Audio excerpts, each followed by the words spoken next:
అప్పులు తగ్గటానికి, ఆర్థిక పురోగతికి చాలా ఉత్తమమైనటువంటి సాధన ఒకటి మన పెద్దలు చెప్తారు.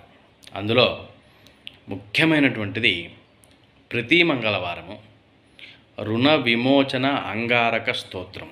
మీ ఓపిక, తీరిక, ఆసక్తిని బట్టి 3, 5, 7, 9, 11 సార్లు పారాయణ చేయటం, ఇష్ట నైవేద్యం అంగారకుడికి ఖర్జూరాలు నివేదించడం ద్వారా అప్పులు తగ్గుతాయి. అట్లాగే ఆర్థిక పురోగతి సాధించవచ్చు.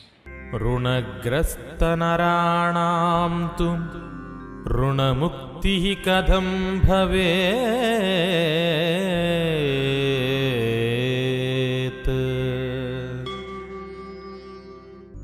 బ్రహ్మోవాచ వక్ష్యేహం సర్వలోకానాం హితార్థం హితకామదం.